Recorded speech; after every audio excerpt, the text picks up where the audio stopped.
began this past week near Houston, Texas. Sheriff's Deputy Goforth was shot to death at a gas station while getting gas for his patrol car. Officials characterized the attack as unprovoked and say there was no evidence that the deputy and the shooter knew each other. They assume that Goforth was targeted because he was in uniform.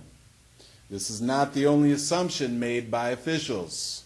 Despite admitting that there's no information about the motivation behind the crime, the sheriff and others were quick to point the finger at the Black Lives Matter movement.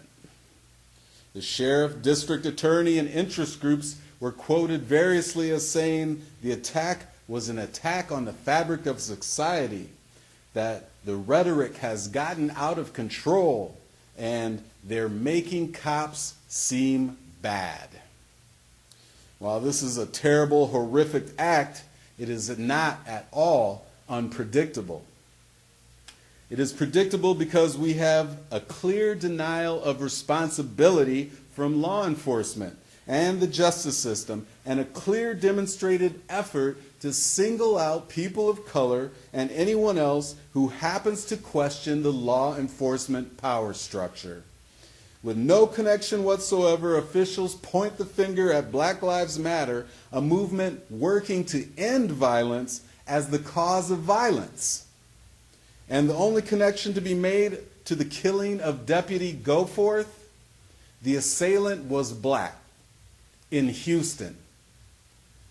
They want to cry about how all law enforcement is being made to look bad while ignoring the consequences of the so-called blue wall of silence that allows those few bad apples to not only operate with impunity, but with the implicit support of their associates. Yes, this is entirely predictable.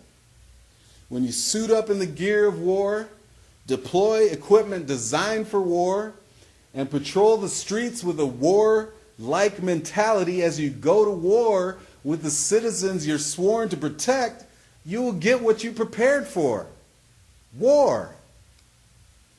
What makes law enforcement look bad is prioritizing obedience and the exercise of power over domestic tranquility.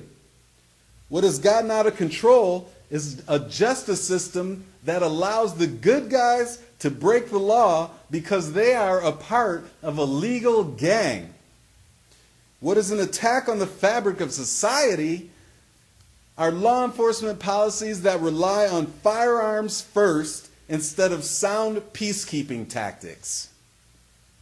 Unfortunately, it seems that many will never let go of this mentality of conflict. It seems that many, like Harris County Sheriff Ron Hickman, will always seek an opportunity to point fingers and foment division.